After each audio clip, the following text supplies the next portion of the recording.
Hello, hello. Just getting a few final things set up here.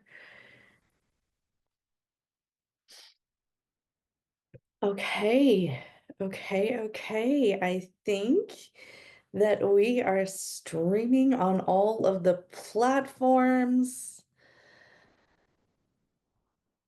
and all of that fun stuff. Just checking all. This is the first time that I have got all the things lined up and ready. Streaming, I believe we're streaming on all the platforms. Hi to Facebook, hi YouTube, and hi Instagram. And for those of you who are here live with me inside the channel studios, I am grateful that you are here. So let's dive into this week's message. So I have a four-card spread for us today, and I was really called to provide the um, a message for us to remember for this week. And so this week's message is to break the chain, talking about ancestral patterns, healing, and rewriting the future. So good. Okay, let's dive a little bit deeper into that message. We are being called to heal our family line or free ourselves from living the life of our ancestral patterns. This could mean letting go of a pattern of your maternal or paternal line, healing trauma from the past that is not even ours, or observing old ways of being that can no longer serve us. We carry emotional trauma in our luminous field for up to 7 generations back. This is why family patterns can be the hardest to break. Often, they are not even ours to begin with, but we do not know another way of being, so we continue playing out in the drama. The thing to notice when ancestral healing comes up is that you cannot heal another person, but your own healing can cause another person to heal. That is so good. I'm going to read that part again. The thing to notice is that when ancestral healing comes up, is that you cannot heal another person, but your own healing can cause another person to choose to heal. The energy is freed up. You are being guided now to look at your life and decide how you want it to be, because we have the power to choose. We have that ability within us. So you get to decide how you want to create this life for yourself. What ways of being or patterns are you ready to free yourself from? What part of your future do you want to rewrite? Now is the time to shake them off and dream a new future into being. So, by consciously choosing to create something different, that is what will bring it into pass. And when we just go on automatic pilot, we get more of the same results in our life. So, inviting yourself to be open to removing limitations. What do you want your future to be?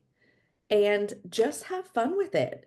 It doesn't have to be a big complex thing, just allowing yourself to go and just be. So, um, some questions to help you dive deeper into this. What old ways of being from your family line are you ready to let go or to seek assistance from?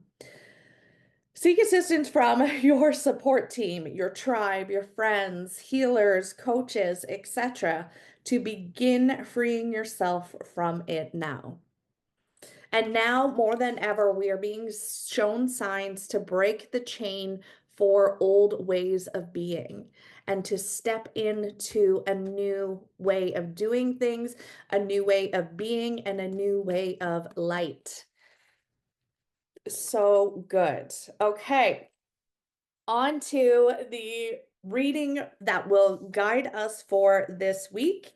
We are pulling today from the tarot card, and the first card we have is the Queen of Cups, and she came to us reversed today. We have two reversal cards. So reversed just means she came upside down, and she is absolutely gorgeous. So good. Okay. So, what she is guiding us to this week. There may be some kind of difficulty in expressing feelings or emotions, or a possible tendency towards escapism or detachment from others. An involuntary need to take on other energies, whether positive or negative.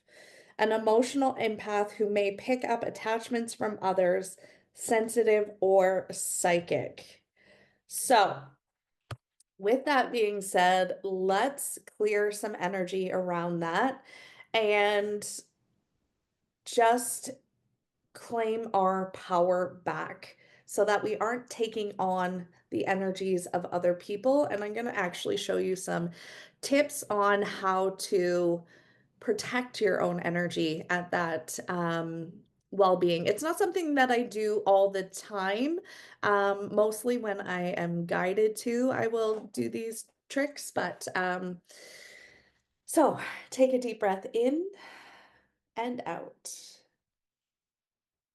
In and out. Feeling the rise and fall of your chest.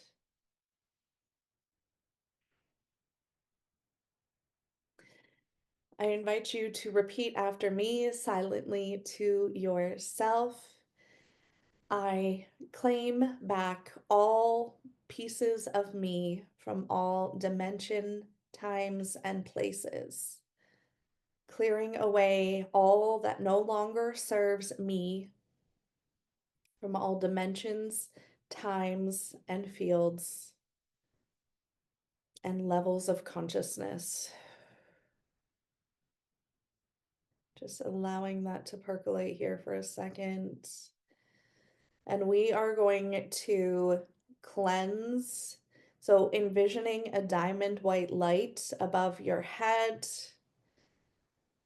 and allowing that to shower over your being. Just feeling the light energy coming from the top of your head and just flowing out and down and around you. Envisioning it as a wave, and as it comes down over your head, allowing this light to clear all that no longer serves you. This white light is like a bright diamond white color, and it is removing all negative energies that may be yours, that may not be yours. Anything that you are holding on to that does not serve your highest good. Anything that prevents you from stepping into your fullest potential. Bringing that down over your head, down your neck, down over your shoulders, chest, and back. Feeling that diamond white energy, just relaxing your body as well as it goes. And then feeling that diamond white energy going down, down, down over your abdomen, your lower back, into your pelvis, down over your legs, knees, and down out the bottoms of your feet, sending any of that darkness or negative energy.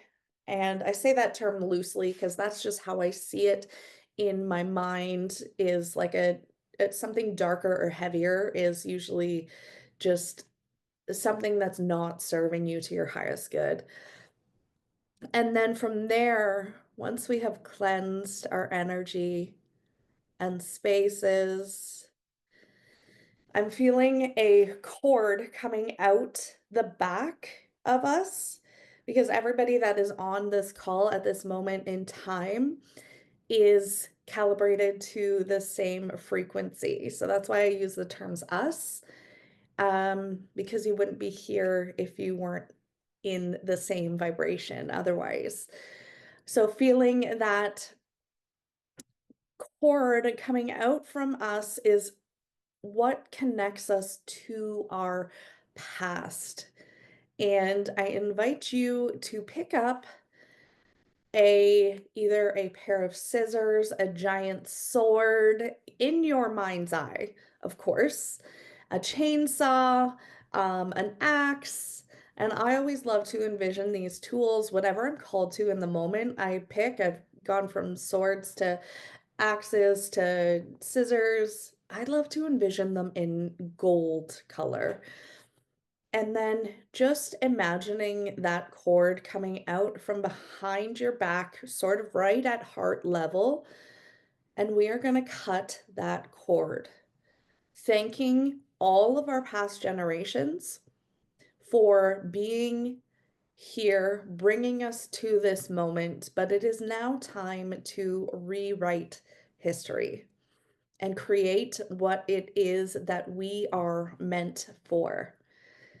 So go ahead and cut that cord, envisioning releasing all that energy.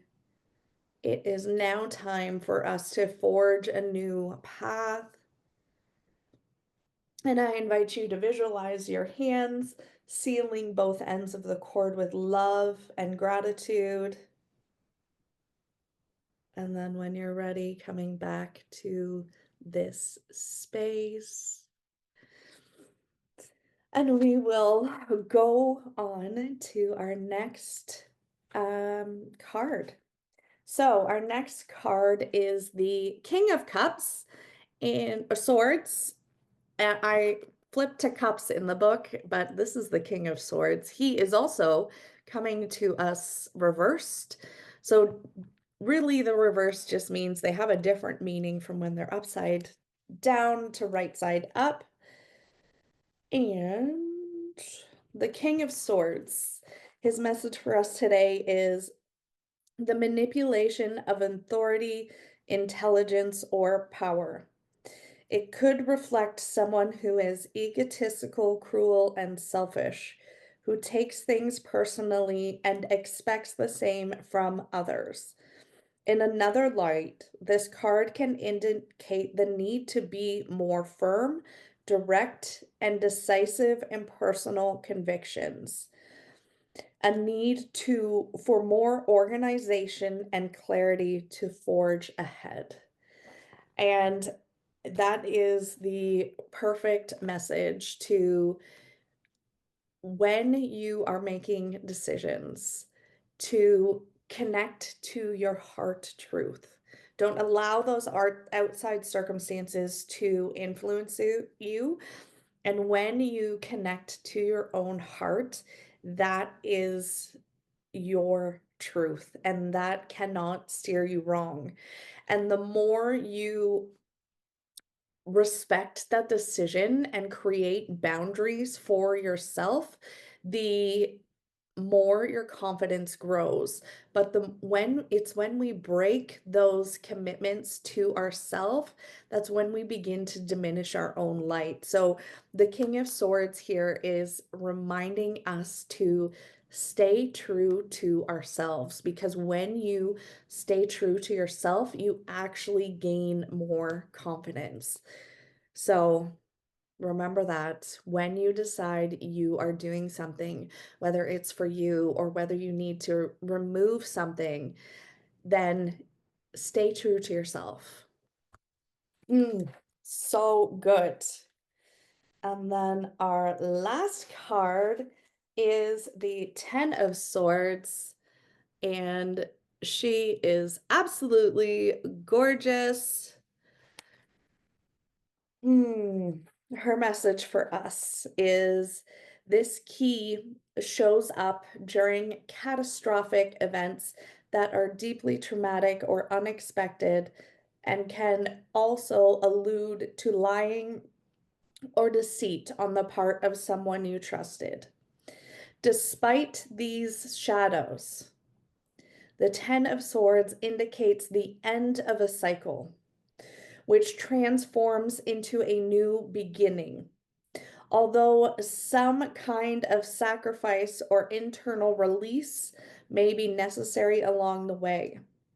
This could mean having to take a hit of a final challenge before progressing onto a new stage or coming to terms with an inevitable loss or hardship. By processing and letting go of this phase of your life, you will learn to move forward with illumination and strength. It marks the transformative power of those brutal experiences that put everything else into perspective. When we are pushed to the brink of our limits and then gradually come up for air, after this, we are resilient, riser, and ready for anything.